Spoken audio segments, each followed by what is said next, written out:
Hello, James Graney here from InternetBizUni.com, and in today's video I'm going to be explaining to you exactly why you should focus on building the perfect brand versus finding the perfect product. Because what most people do when they start with Amazon FBA is they spend all of their time looking for the perfect product to start their private label brand, and the perfect product simply doesn't exist. So what you should focus on is building the perfect brand. And in this video, I'm going to explain exactly how you can do that and what parts of it you should focus on to build the perfect brand for you and your customers. Okay, so the first thing that I'm going to jump into is that having a great product is extremely important. You know, having a good product that's differentiated away from your competition, that's built to a high quality, this is really important. You know, if you don't have this, if you have a poor quality, no matter how much work you put into building your brand, you will fail, because people won't get behind a brand that they don't believe makes high quality products or even unique products that are differentiated from the competition. I always give this example, and that's because it's so, on point. And that is, would Apple have as many followers if they simply copied BlackBerry's product? No, they wouldn't.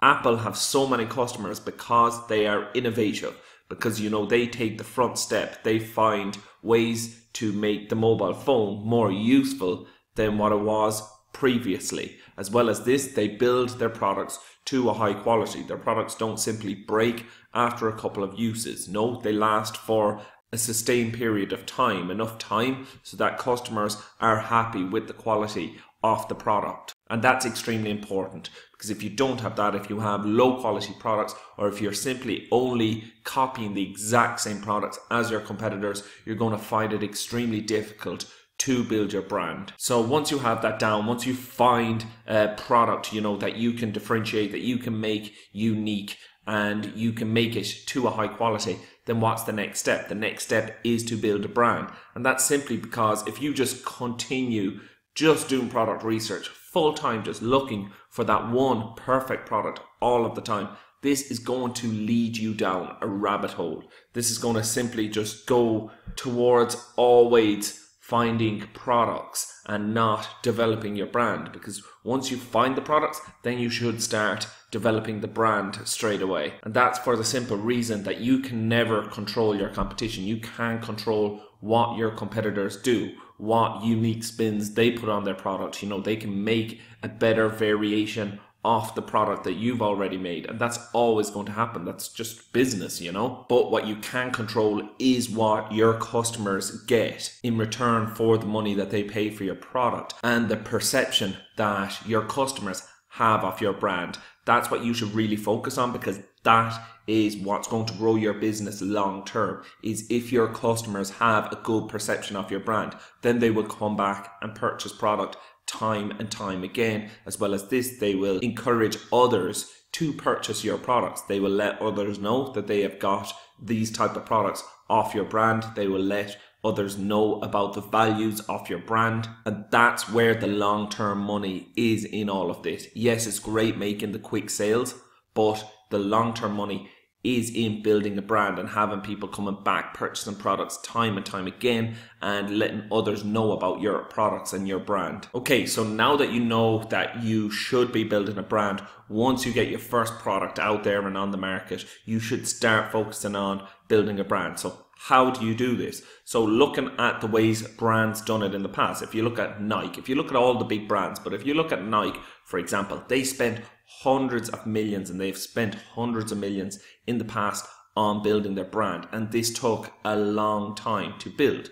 But if you compare that to brands that are being built today, so we'll take example of, I don't know if you're aware of Logan Paul, the vlogger on YouTube. Well, he's built a brand called Maverick. He's done this in like 2 years. And although Maverick isn't near as big as Nike, it's on its way to getting there. They have so many customers, and they are able to launch product after product and have $1 million plus launches with all of their new products, simply from building a brand in the new way of building a brand. And that is using the internet to build their brand, because brands like Nike didn't have this in the past. That is why it took so long to build their brands, and it took so much more money. Whereas Logan Paul just started his own vlog on YouTube and was able to build his brand Maverick on the back of this. And that's why he could do it in, a lot less time than the likes of Nike and other brands before him. And you can make all of these type of comparisons,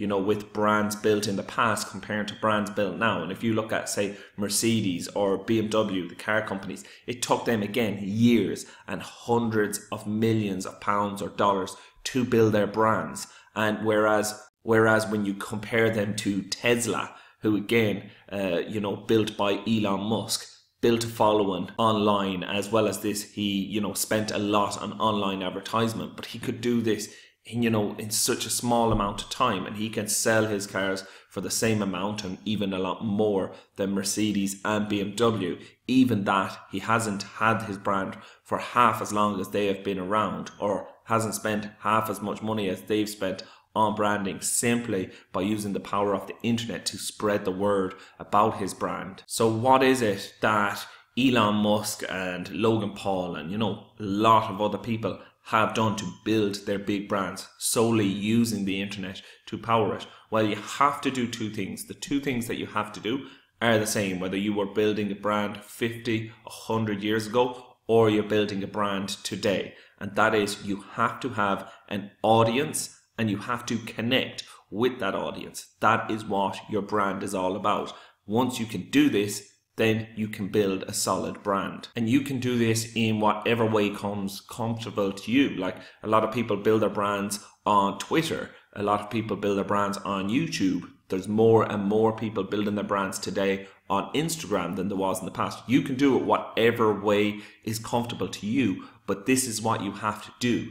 You have to grow a substantial audience, and then you have to obviously connect with that audience. You can grow a massive audience, but if you don't have a connection with that audience, then you don't have much of a brand. If you are promoting your products, but no one's watching your videos or watching your posts on Instagram, then not many people are going to purchase the product, even when you are promoting it. So that is why you do need these crucial two things in order to build a brand. You need to have an audience, and you need to have a connection with that audience. And at the moment, I am putting together a series of videos showing you how you can get the ball rolling, how you can start building your audience on the different social media platforms. This is something that I have been working on with my own brands for the last couple of years now. So I have learned a few things about it, and I will be sharing them with you on YouTube. So please subscribe to my channel, and you will see these videos. In tomorrow's video, I'm going to be showing you how you can start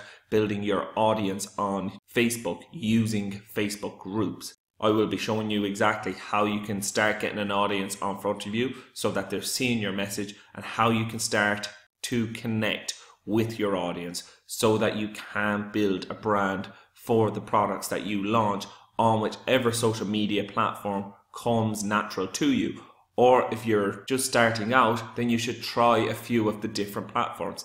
See which one comes comfortable to you. See which one you enjoy using, whether that's Instagram, whether that's YouTube, whether that's Facebook, whether that's Twitter, whichever one. All you have to start doing is start building an audience around the products that you sell. And over the next few videos, I will be showing you exactly how you can get started doing all of this. I hope that you have enjoyed this video. I hope that you have learned, why it's important to actually build a brand and not just simply sell products, because selling products is fun and it is easy, but you can do it a lot easier if you have a brand behind you. And that is what I'm going to be showing you over the next few videos is, how you can do this using the different social media platforms that are available to us all. Because we're so lucky today, we have all of these tools available. To think that you can be just sitting in your own house and building a brand that one day could be as big as Nike, Apple, one of these big brands. It's amazing to think that we have all of the same tools available to us today to do this. And whether you like the guy or dislike the guy, Logan Paul has shown how simple it can be done. And there's lots of other people who have done this exact thing and made it work and been able to build a brand on the back off social media. So as I've said, I will be putting together videos and I will be putting them up here on YouTube. So make sure to hit the subscribe button so that you see when I upload them. I hope that you have enjoyed this video and I look forward to speaking to you on the next one. Bye.